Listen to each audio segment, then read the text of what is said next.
DZRH, member, kapisanan ng mga broadcaster ng Pilipinas. Pilipinas ang oras po, 35 minuto na, makalipas ang 6:00 ng gabi. Eto na ang mag-partner na mas paliliwanagan tayo pagdating sa batas. Mga payo ng mga abogado, mga usaping abogado na mas malinaw na pag-uusapan para mas maintindihan natin.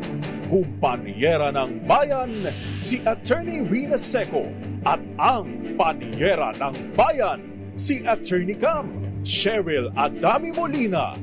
Dos Kumpanieras sa DZRH Radio, DZRH TV at DZRH Online. Bago mo kasuhan, bago ka pumirma, bago ka makipagkasundo, makinig muna sa Dos Kumpanieras.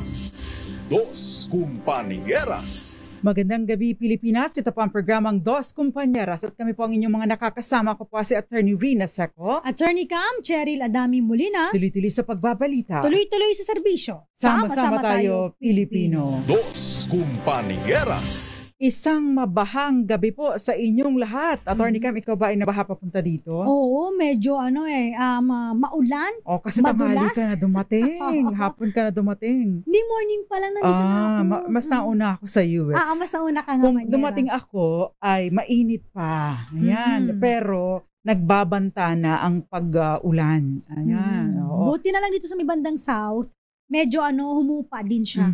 Ayan. Pero kumusta po ba kayo mga tagapakinig natin? Kumusta po ang lagay ng panahon? Lagay na Tagalog ha, hindi Bisaya ha? Kumusta po ang lagay ng panahon sa inyong lugar? And of course, yung mga nasa flooded areas ay mag-ingat po kayo. At saka Attorney Cam, protection lalo na kung kayo ay may sugat. Dahil kapag alam nyo naman, kapag ganito, yung mga dumi ng daga.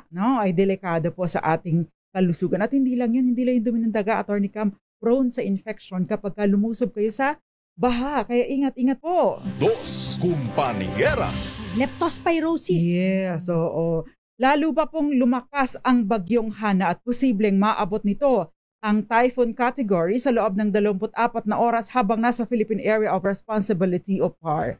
Ayon sa Pag-asa, huling namata ng bagyong Hana sa layong 1,160 kilometro sa silangan ng extreme northern Luzon. Taglay nito ang pinakamalakas na hangin na 110 kilometro bawat oras malapit sa gitna at bugso ng hangin na aabot sa 135 kilometro bawat oras. Patuloy po na kumikilos ang bagyong Hana pakanluran sa bilis na 10 kilometro bawat oras. Tinaya ng Pag-asa na bibilis ang pagkilos ng bagyong Hana pakanluran hilagang kanluran sa susunod na 24 na oras bagaman at mananatili ito malayo sa kalupaan ng bansa. Inaasahan pang lalabas or palabas na ang Philippine Area of Responsibility ang bagyong Hana bukas at tutumbukin ito ang Ryukyu Island sa Japan saka mananalasa sa mainland China. Palalakasin ng bagyong Hana ang habagat na magpapaulan sa kanlurang bahagi ng Pilipinas sa susunod na 3 araw. Samantala, isa pang bagyo po ang naispatan ng Pag-asa sa labas ng PAR at ito naman ay may international name, Tropical Storm Hirogi. Ayan, After ni Goring, Hana, tapos meron pang isa, di ba? Oo, Attorney Cam. Ito ngayon inaasahan natin na wala ng mga pag-interruption sa supply ng tubig. Yun nga lang, baha naman ang kinaharap natin ngayon. Kaya ingat-ingat. Wala tayong paglagyan, Attorney Cam sala sa init, sala sa lamig. Pag uminit, ay sobrang init. Tapos ay kinakapos sa supply ng tubig. Ngayon naman, pag umulan, sobra-sobra. Yan, ito na po yung tinatawag na climate change. Kaya tayo ay dapat ay conscious sa ating mga ginagawa sa buhay. Lalo na yung nakaka-apekto sa ating environment o kalikasan. Dos Kumpanieras. Ayan, Attorney Cam, congratulations muna sa atin. Nagkaroon po kami ng mini celebration earlier today. Kaya mga maaaga po sila. Maaga. Sila. Kami po ay lugaw na lang naabutan. Ako, oo nga kasi medyo 10 na ako nakarating late na. Ayan. Pero congratulations po sa atin. Kahit yung commission ng ibang stasyon ay nag-number 1 pa rin tayo. So maraming salamat po. Ayan. Thank you very much. At tatlong sunod ito, Attorney Cam, no, na surveys na number 1 tayo. Plus, of course, in the past naman, madalas din na number 1 ang DZRH. Ayan. At hindi po ito basta-basta claim lamang. Ayan. Mayabang tayo ngayon. Oo, kaya kami po yung nagpapasalamat sa lahat po ng mga listeners natin dahil kung hindi po sa patuloy na pagsubaybay ninyo, pagtangkilik sa aming istasyon, hindi po namin mararating ang pagiging number 1. Salamat po. And of course, sana tuloy-tuloy pa ito, Attorney Cam, in time for our 85th anniversary celebration next year. Dos Kumpani. At antabayan po ang mga susunod na activities. Marami po kaming mga pakulo ni Attorney Cam at ng management dahil maaga po mag-uumpisa ang mga activities at promos para sa 85th anniversary. Pinangunahan ko na sila. Oo, tsaka hindi lang yun. Tuloy-tuloy pa rin po yung ating serbisyo sa ating Operation Tulong. Yes, oo, Attorney Cam, at napakaraming na isasalbang buhay ng ating Operation Tulong in partnership, of course, no? Sa ating mga NGOs, yung Dugong Alay, Dugtong Buhay, ganyan din ang mga palugaw ni Wonder Woman at maraming mga medical, dental mission na isinasagawa at yung mga other charity works, no? Lalo pa ngayon na mas pinalalakas pa ang Operation Tulong nationwide. Dos Kumpanieras. Anyway, maganda po ang ating talakayan tonight dahil may kinalaman sa ating mga magsasaka. Pag-uusapan ho natin yung disturbance compensation. Yung disturbance compensation, ito po yung bayad kapag may paaalisin na tenant. Pero yung tenant po na pag-uusapan natin tonight ay hindi po yung tenant na ikaw nagre-renta ka ng bahay, ng apartment, ng room o ano pa yon, yung condo unit o kaya ay townhouse or ikaw ay bed space, or hindi po yon ang pinatutungkulan ng tenant natin tonight. Ang pinatutungkulan po natin ay yung mga farm workers, Attorney Cam, o actual na nagtitil, ano pa tawag sa nagbubungkal ng lupa or involved sa pagsasaka, anuman ang produkto na or crop na sinasaka ninyo. Dos Kumpanieras. Alam mo, Panyera, meron akong nakausap, galing kasi kaming Candelaria, Quezon. Ang Quezon kasi isa sa mga malalaking lupain kung saan agrikultura doon ay buhay na buhay. Ngunit ang sabi nung kakilala ko doon na dating nasa posisyon, nasa gobyerno, ang agrikultura sa Quezon ay medyo bumababa na at baka maaaring talagang sumadsad ito dahil parang yung mga magsasaka natin, dahil ang hirap maging isang magsasaka. Totoo. Tapos ang tanong nila, ikaw na mahirap na magsasaka, ipapamana mo ba yung hirap doon sa iyong mga anak? So parang wala nang gustong magsaka dahil sobrang hirap naman magsaka, tapos binabarat pa sila kapag bibili ng kanilang mga produkto at walang masyadong mga benepisyo na ibinibigay sa ating mga magsasaka. Tama ka dyan, Attorney Cam. In fact, nung back in the days, nagkaroon ako ng special report tungkol naman doon sa mga naging benepisyaryo ng Agrarian Reform Program na eventually, na-i-award sa kanilang lupa, eventually nabawi at dahil kung ano-anong mga, lumabas sa mga investigation daw na hindi talaga dapat na maging covered. So, na-revert yung pagmamay-ari doon sa actual na landlord. So, marami sa kanila, Attorney Cam, na nawalang saysay para sa kanila itong Comprehensive Agrarian Reform Program. Now, ito po ay, kumbaga ay well, I would like to assume, Attorney Cam, na magkakaroon ng pagkakataon ngayon with the Agrarian Emancipation Act, na magkaroon ulit ng ganong pagkakataon ng ating mga kababayan. At since hindi na sila magbabayad doon sa pagkakautang nila sa lupa, ay magagamit nila itong puhunan para naman ma-improve ang lupa at magkaroon sila ng mas malaking yield. And we're hoping na ito nga ay matutukan dahil yun daw mga nakabayad na ay bibigyan naman ng prioridad ng gobyerno sa mga financial assistance at iba pang mga suporta na magmumula din sa Department of Agrarian Reform at ng Department of Agriculture. Yan ang antabayan natin sa susunod na mga araw. Dahil inaantay pa po natin yung IRR, Implementing Rules and Regulation ng Agrarian Reform or Agrarian Emancipation Patent or Act. Panieras. Saka siguro, Panyera, yung continuity noon sa mga heirs ng mga Yes, magsasaka. oo. So, dapat meron din silang parang benepisyo na maaring maibigay kung saan maaari nilang paglagumin. Pagyamanin. Yes, di ba? Oo, ang mga nalalaman nila.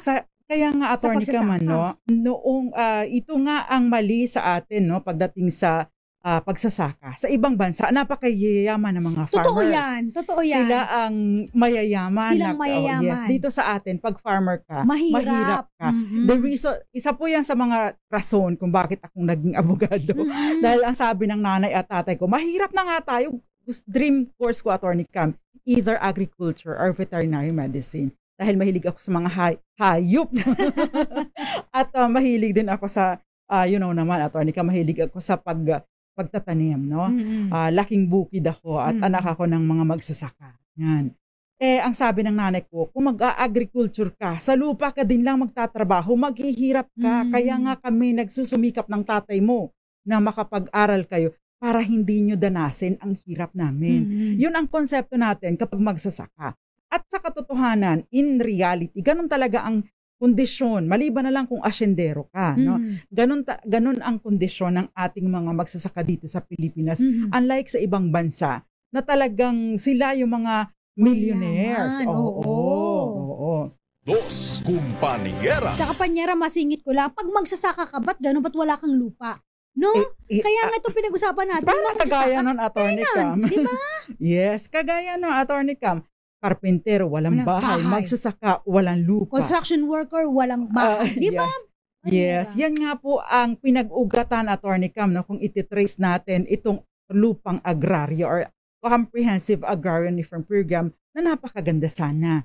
Nagka-problema lang along the way sa implementasyon. But anyway, pinag-uusapan ho natin yung mga tenant, no, yung ano bang tawag? Kasama ba ang tawag doon? Yung mga nagtatrabaho sa lupa, nagbubungkal, nagkukopra, nagtatanim, o yung mga yan. Dati, no, nung unang panahon, bata pa si Isabel, nung unang panahon, Atty. Cam, eto pinag-uusapan noon kapag ikaw ay nagbubungkal ng lupa, ay ikapo na porsyento doon sa ani. No?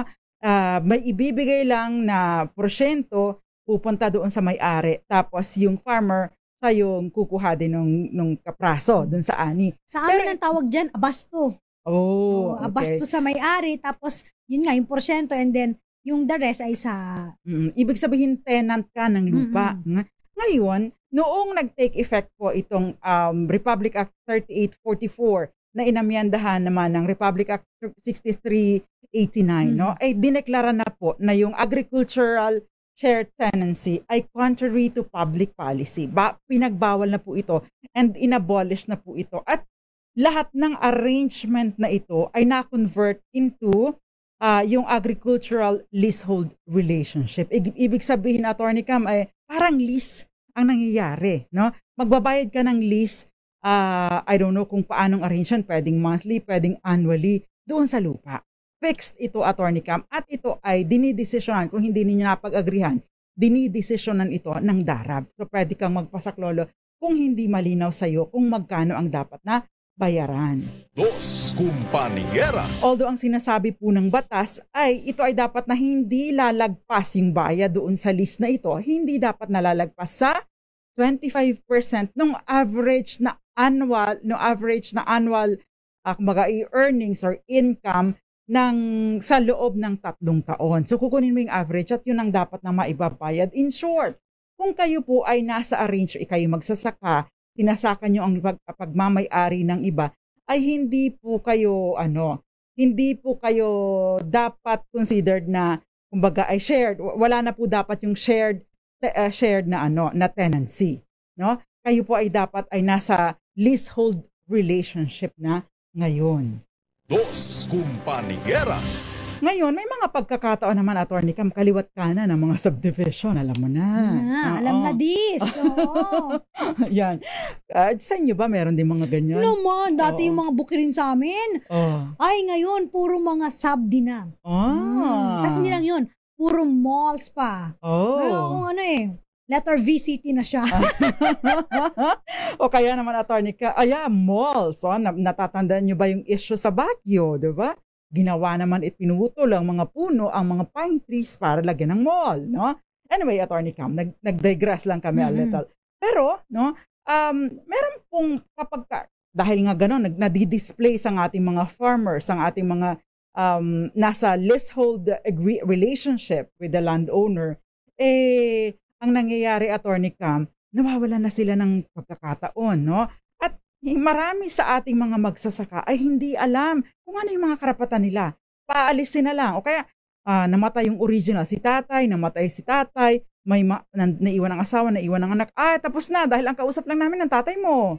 O kaya naman, Attorney Cam, namatay yung original na may-ari, landlord, no?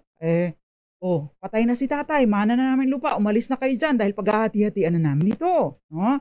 Ano nga ba ang karapatan mo kung ikaw ay farmer o ikaw ang nagtitil or nagbubungkal ng lupa, ikaw ang nagkukopra, ano ba tawag doon? Koprador ba ang tawag doon?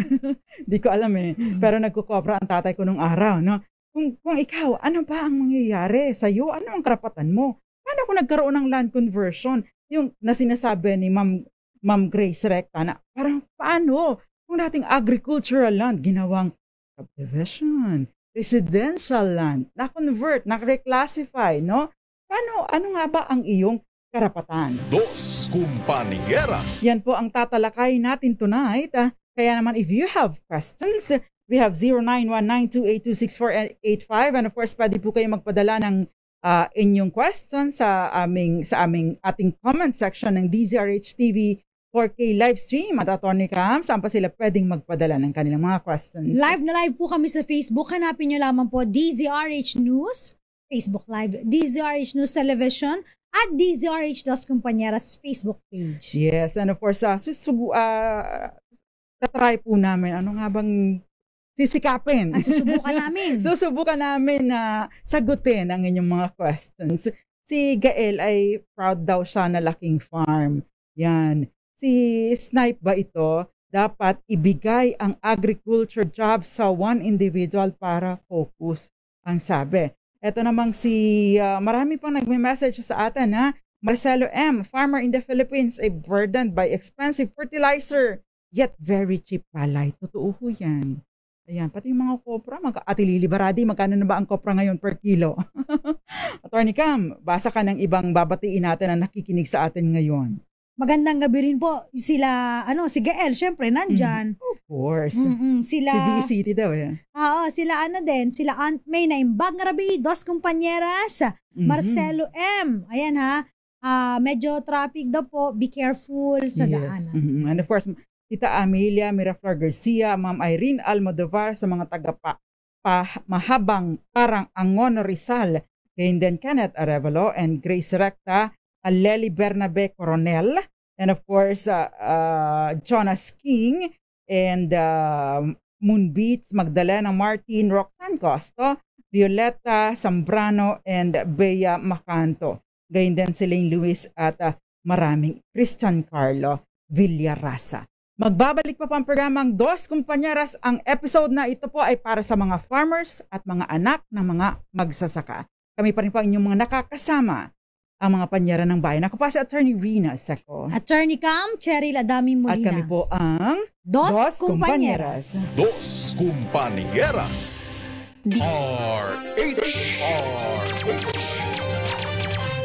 Dos Compañeras.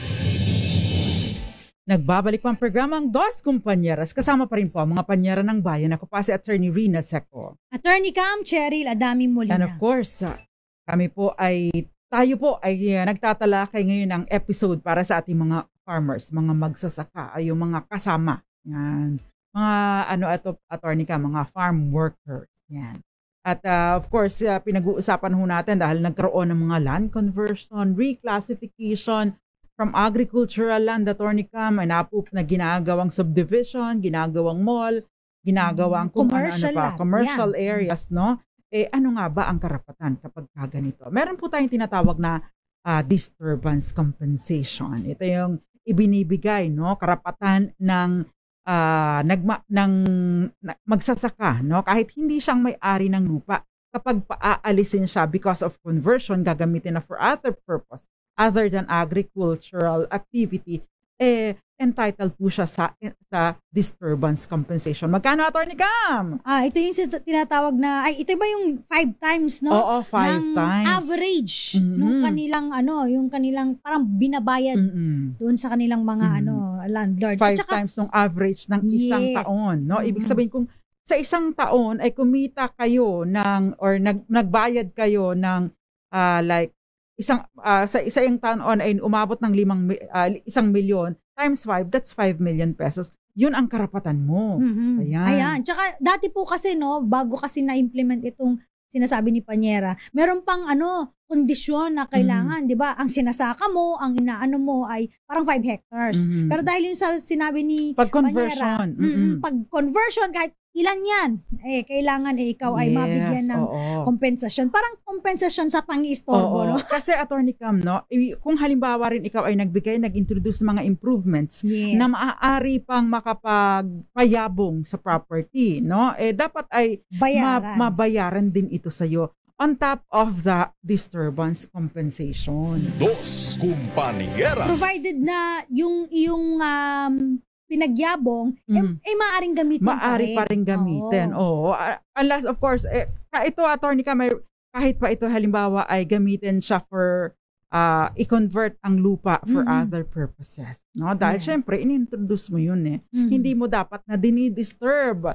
Kasi may tinatawag tayong land tenure, security of land tenure. Ibig sabihin, kung sa pag-i-empleyo ay hindi ka basta-basta pwedeng tanggalin dito rin sa property.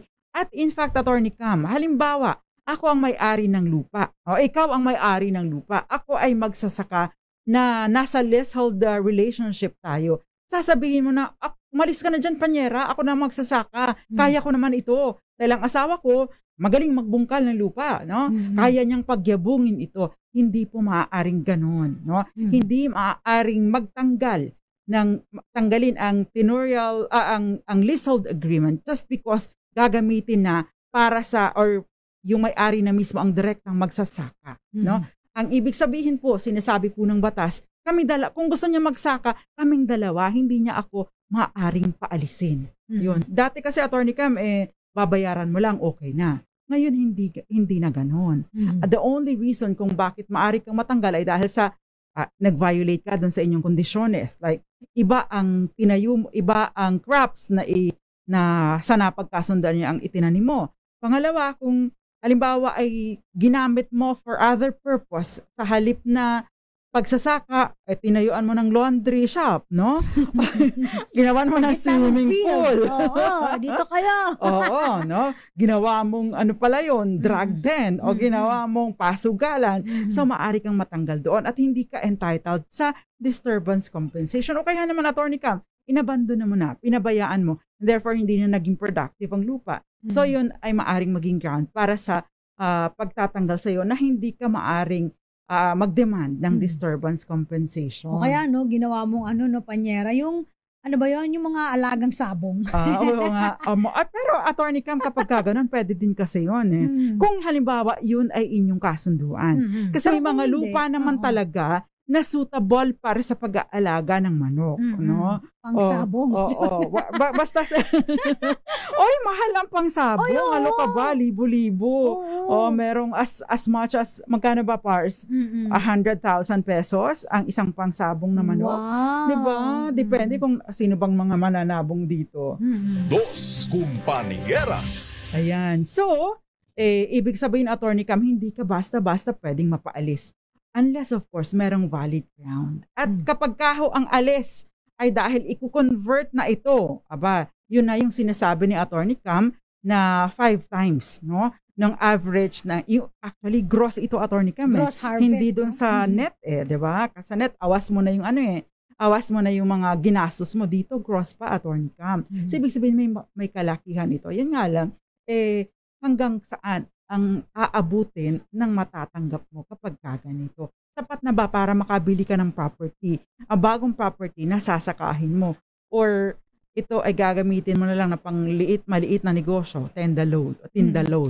O kaya, Tandaan nyo kasi yung lupa ay hindi po yan nag-depreciate. So, nag-appreciate po yan. Ibig sabihin, kapag yan po ay co-convert into commercial, pag nagkabentahan po ay talagang sobrang mahal. Doon sa property ng kliyente ko, Attorney Cam, times 6 ang value pag na-convert from agricultural to commercial. Actually, ang pala nito, Attorney Cam, ang value pala nito, ang order ng pagtaas ay agricultural to residential, doble or triple. Then, tapos tataas industrial, mas mababa konti sa commercial. Yung commercial lang mas mahal talaga. Ayun. Kaya yung iba talaga natutukso. Dos Compañeras. And of course, Attorney Cam, may mga pagkakataon din na nagbentahan ng mga katabi, ikaw persado ka rin or may-ari na ibenta dahil wala ka nang dadaanan, gagawin ng BCT. Diba? Kaya gagawin na tong mall. Yan. So, yun ang nagiging problema. Ito, Attorney Cam. Attorney, si Tonyo Vlog. Attorney, yung father ko po ay nag-aasikaso ng mahigit na 5 ektaryeng lupain ng mag-asawang doktor dito sa probinsya. Nagre-remit po ang father ko dati ng kita sa land bank ng mag-asawa. Nung mamatay po ang mag-asawa, wala na pong linaw kung kanino namin ibibigay ang kita dahil ang mga anak po nung mag-asawa ay mga nasa abroad na.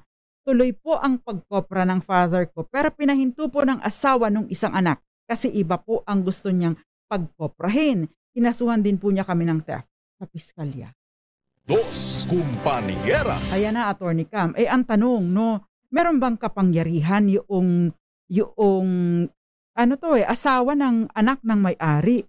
Asawa ng anak may-ari, wala pa siyang karapatan, di ba? Maliban na lamang kung meron siyang special power of attorney. But then, given, kahit pa sabihin natin, Attorney Cam, na meron siyang special power of attorney, kapag ikaw ay tenant, di ba, meron kang security, land security of tenure, ibig sabihin, hindi ka maaring basta-basta paalasin unless merong valid ground, no? So, ibig sabihin yan, may laban pa kayo kung halimbawa na itutuloy ang pagpapaalis sa inyo. Now, as to the issue na kinasuhan siya ng theft, Attorney Cam, kung ito po ay talagang agricultural land at kayo ay merong leasehold agreement, written man yan o hindi, no? Basta nag-develop na ng leasehold agreement, ibig pong sabihin, imposible or kumbaga ay hindi po karapat-dapat na kayo ay makasuhan dahil unang-una, meron kayong security, no? Security of tenure sa lupang inyong sinasaka. Therefore, no, yan po ang maari ninyong gawing depensa kapag nagpatuloy ang inyong kaso doon sa piskalya. Pero kung ma-establish kasi ninyo, Attorney Cam, ito, no, wala pong rason para hindi i-dismiss ng prosecutor ang kaso sa level pa lamang ng preliminary investigation. Yan. So, yun. Sabi nga ni kasi Attorney Cam, ito ay hingi lang po kayo ng pruweba na ito nga ay agricultural land. Yun lang magagamit ninyong depensa dito. Dos Compañeras. At saka, by the way, yun pong agricultural leasehold relation ay hindi na i-extinguish ng pagkamatay ng original na may-ari. Na ipapasa po ito, no? So, yung responsibilidad at obligasyon ng anak ng may-ari ng property ay ng may-ari ng property ay naipapasa po doon sa kanyang mga anak. In the same way, no, namamana din po ang leasehold relation ng asawa o kaya naman kung basta't nagpapatuloy ang pagtitil ng lupa, Attorney Cam. Yes. Ayan. Yan, gawa na, Attorney Cam. Ito may nag-question naman, meron po bang preemptive right ang mga magsasaka kung ibibenta po sakaling ibenta ang property ng may-ari ng kanilang sinasaka. Ang sinasabi natin dito, Panyera, correct me if I'm wrong, dapat ay muna, no? Itanong muna or may first priority kasi itong mga farmers natin. Right of first refusal. Na kapag sila po ay pag ibibenta yung property, dapat sila pong unahin. Yes. Tanongin, ibibenta ko itong property na to.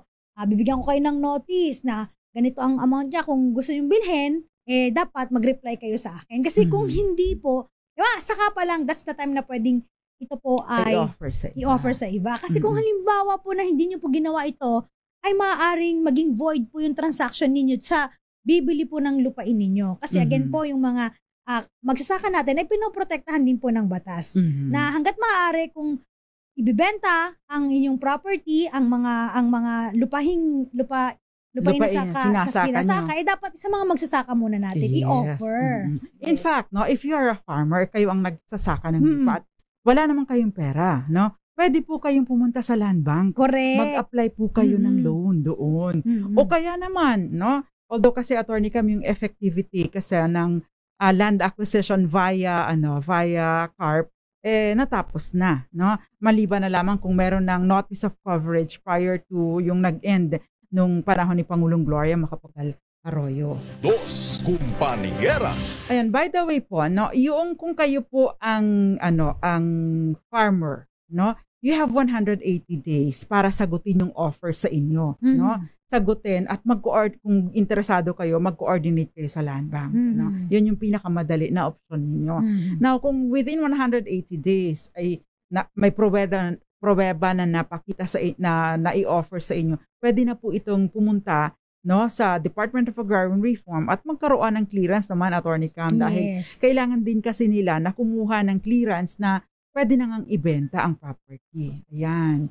So, kung halimbawa naman na naibenta ito sa iba, ay meron po kayong pagkakataon din na i-redeem ang property. Ayan, right of redemption. So, kakambal, Attorney Cam, magkakasama ito, disturbance compensation, yung karapatan, yung right of preemption or preemptive right or right of first refusal, at saka yung right of redemption. Ayan. So, yun po yung basically 3 karapatan ng ating mga magsasaka. And of course, yung land tenure, yung security of tenure. Yan, karapatan po ninyo yan. Dos Compañeras. Tandaan niyo po sa right of redemption, hindi lang po ang magsasaka yung maaaring mag-exercise ito, kundi kanyang mga heirs, no? Kung halimbawa yung mga anak nila ang nag-decide na i-exercise yung right of redemption ng kanilang magulang na magsasaka, pwede rin po nilang itong gawin. Okay. Dos Compañeras. Kung ang lupang matagal na pong sinasaka ay ibibenta na tapos ang buyer daw po ay gagawin na subdivision. Yun na naman yung subdi. Pinaprocess na daw po ang conversion. Paano po kami? Ano po ang aming karapatan? Unang-una, tingnan nyo, ito pa ay irrigated land. No? Irrigated or irrigable land. Ang irrigated land po ay non-negotiable for conversion. Anong ibig sabihin nito? Bawal i-convert ito. So ibig sabihin dapat ay, no, sa ilan po ng batas, dapat ay manatili itong agricultural land because it is an irrigated land. Kung ito naman po ay irrigable, ibig sabihin may chance na pwedeng magkaroon ng irrigation system, no, sa pamamagitan po ng NIA, highly restricted from conversion. Hindi basta-basta mako-convert. Pangalawa, so tingnan nyo po yung ganon. Kung hindi ito irrigated or hindi ito irrigable, pwede, no? Pwedeng ibenta, no? Pangalawa, notified ba kayo? No? Meron bang formal notice sa inyo na ibibenta ang lupa? Kayo muna ang may karapatan. Sabi nga ni Attorney Cam, preemptive right of preemption. Pangatlo, of course, ang disturbance compensation. Kaya lang, Attorney Cam, para ma-convert ang land use ng isang property, dapat land use ng isang agricultural land, dapat ito ay hindi na siya economically feasible and sound for agricultural purposes. Kasi kung mayabong pa ang lupa, hindi ito papayagan din ng Department of Agrarian Reform. Yan. Dos Compañeras. Attorney Cam, basa muna tayo before we pause for commercial. Yung misis at anak ni Christian Carlo Villarasa dyan sa Palawan South, nakikinig at nanonood sa atin dyan sa shop niya. Magandang gabi po sa inyo. Yan, palay is cheap and copra is all the more cheap. So why be a farmer? Yun na nga ang malungkot, Attorney Cam. Magandang gabi po kina Perla De La Rosa, Jerry Sumagaysay, si Buddy Bernardino, magandang gabi. And Rodel Anasio, Dean Carlos Florence Regalo, Ravelita Magallones, at Carmi Manaloto, Densay Ricafort, at yung mga questions po ninyo basahin namin mamaya. Yung question ni Kenneth Arevalo tungkol dun sa expiration at saka yung question ni Narcisa de Villa dun sa mga lupain na binibili daw ng mga Villar na convert sa subdivision, sasagutin po namin sa aming pagbabalik. Kami pa rin po ang inyong mga nakakasama ang mga panyara ng bayan. Ako po si Attorney Rina Seco. Attorney Cam, Cheryl Adaming Molina. At kami po ang Dos Compañeras. Dos Compañeras. Dos Compañeras. Nagbabalik po ang programang Dos Compañeras. Kasama pa rin po ang mga panyara ng bayan. Ako po si Attorney Rina Seco. Attorney Cam, Cheryl Adaming Molina. At my question earlier, Attorney Cam, yung kay Kenneth Arevalo, sabi niya, may expiration po ba ito? Dapat po i-assert ninyo ang karapatan within 3 years na. So, 3 taon lang. Kapag hindi po ninyo na-assert ito, ay mawawalan po kayo ng karapatan na ipaglaban pa ito. Yan, Attorney Cam. Ito maraming message sa atin sa may DZRH News. Sige, go on. Ito, unang question. Ang sabi dito, Attorney, good evening po. Ask ko lang po, sabi ni Densay, kung pwedeng paalisin yung nakatira sa lupa ng aking tatay. Dahil wala naman po silang tinatanim na at ginawa na pong housing ng mga anak niya at nagsipag-asawa pa sila. So, gano'n. Nag-multiply na sila. So, wala na yung usapan na bubungkalin, sasakahin. Ay, pwede na niyo. Kasi violation yan. Oo, yan. So, pag may violation po, hindi nyo sila kailangan bayaran. Kasi, ang reason nga, di ba, tenant ay, sila po ay leasehold. Leasehold, magbubungkal. Hindi po leasehold ng Hindi po gagawing residential area. Yes. Although, pinapayagan naman yung home lot, Attorney Cam. May porsyento, may maliit na porsyento doon na pwede mong ialat or ibigay para sa mga pagtayuan nila ng bahay. Marami pong, sabi ni Kenneth Arevalo, marami pong tenant ngayon na sila na ang umaalis after mabigyan ng lupa na titirikan ng kanilang sariling bahay. Ayun.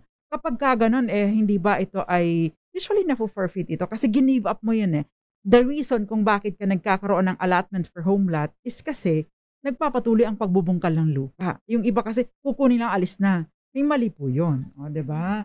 Parang yun kasi in lieu of disturbance compensation, Attorney Cam, pwede kasi may option ka na home lot. Yan. Ayun. So, yung question naman, Attorney Cam, pasikisagot mo nga, bakit po yung mga lupa na binibili ng mga bilyar na kukonvert sa subdivision? Basta po ito ay hindi irrigable or hindi irrigated, maaari po itong ma-process. No? Pagka ganun, subject lang doon sa pagbabayad doon sa mga farm workers, sa mga nasa leasehold agreement.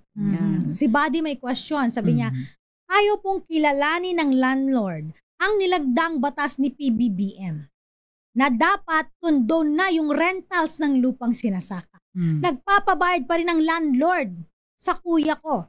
But they never did this when my father was still alive. Ngayon ginigipit na mga anak ng landlord ang kuya ko. Okay. So parang merong dito, may mali ang pagkakaunawa, no? Kasi ang kinondone po ni President BBM ay yung mga nabigyan po ng award, no, ng lupang agraryo at sila po ay nagbabayad ng kanilang amortization sa land bank.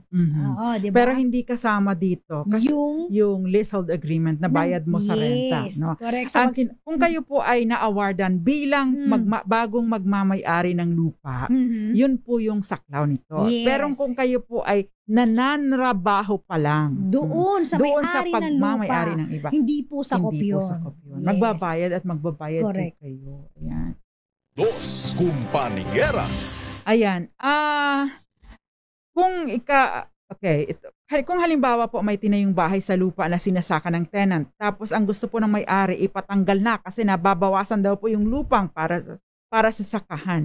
Sabi ng may-ari, kung hindi namin naalisin, ay iba na lamang ipapasaka ang lupa. Ano po ang karapatan namin? Yan.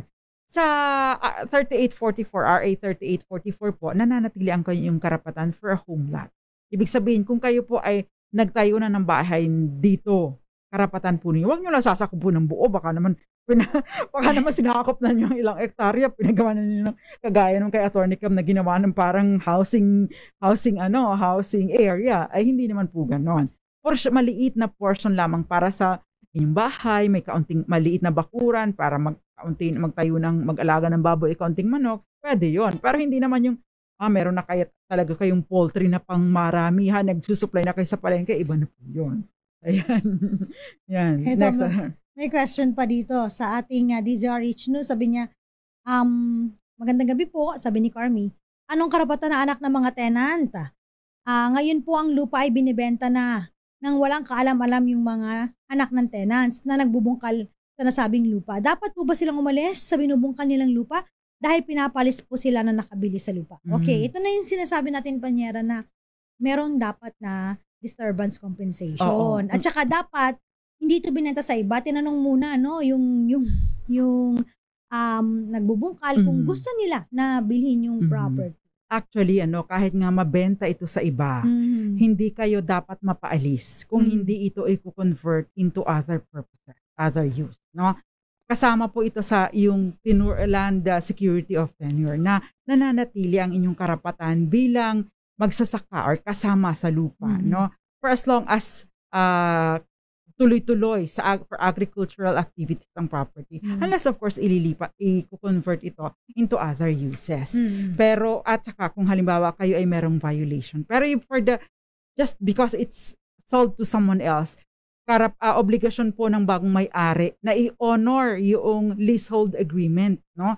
So ibig sabihin, kaya pag kayo ang buyer, titingnan niyo tenanted ba ang property? Kasi kung tenanted ang property, paano kung hindi nyo pala kasundo yung nagsasaka ng lupa, nagbubungkal? Di malaking sakit ng ulo. So, tingnan din po ninyo yung ganong impormasyon. Dos Compañeras. May question dito si Tin. Attorneys, may CARP pa po ba? Kasi po nag-expire na po ang CARP, diba? Ano po yung epekto ng bagong agrarian emancipation sa CARP? Also, ano po yung emancipation patent? Mukhang law student ite. Exam nyo ba yan? Assignment nyo yan? Okay. Yung brief history. Yung EP, Emancipation Patent by PD 27 sa panahon ni Pangulong Marcos. Sinasaklaw nito yung mga lupain na devoted for corn and palay. No?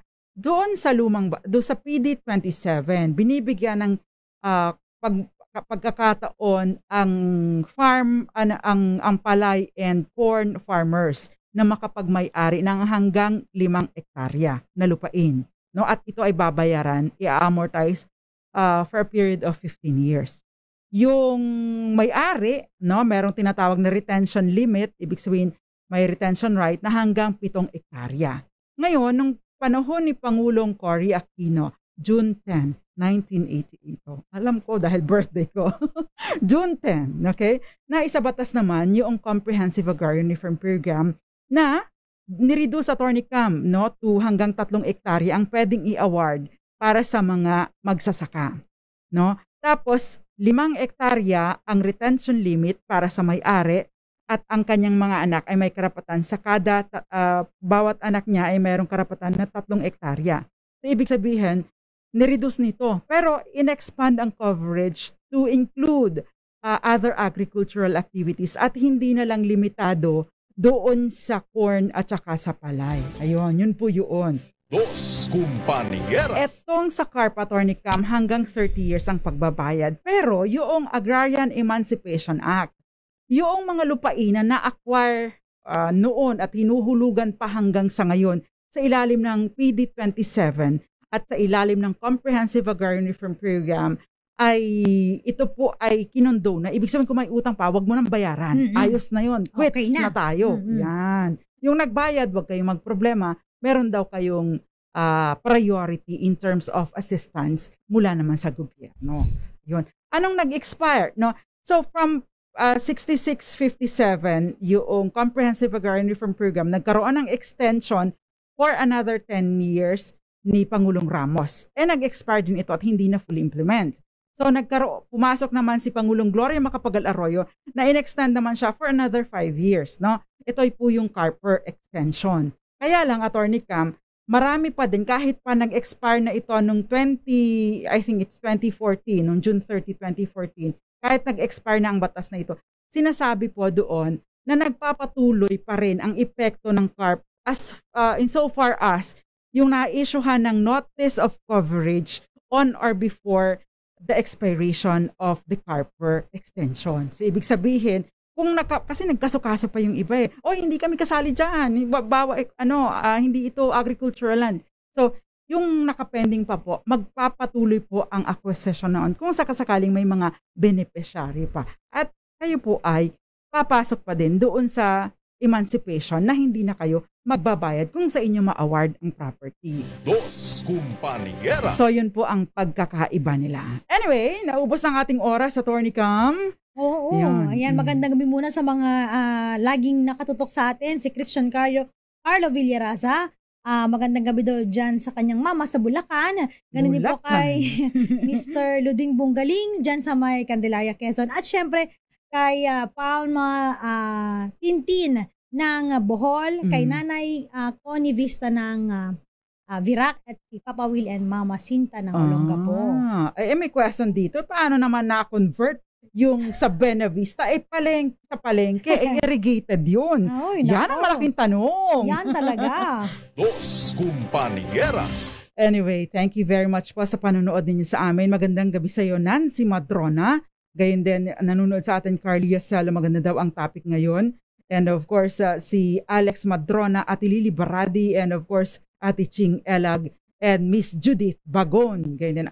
Tama na natin, Ate Cathy Seco. And ang magnanay na Ma'am Eloisa and Corina Hison. Thank you very much. Dos Compañeras. At bukas po, magsama-sama ulit tayo. Again, mag-iingat po kayo, ha? Huwag may nabibili na pala ngayong plastic, parang silicone, Attorney Cam, na pang-cover sa sapatos or parang boots. No? Bili po kayo noon. Hindi ko alam kung saan nabibili, pero may nakita ako. Protection sa inyong mga paa. Mahirap nang magkasakit ng leptospirosis o kung anumang infection pa dyan. Anyway, magsama-sama ulit tayo bukas. Kami po ang inyong mga nakasama. Ako pa si Attorney Rina Seco. Attorney Cam Cheryl Adaming Molina. At kami po ang Dos Compañeras. Tuloy-tuloy sa pagbabalita. Tuloy-tuloy sa serbisyo. Sama-sama tayo, Pilipino. Dos Compañeras.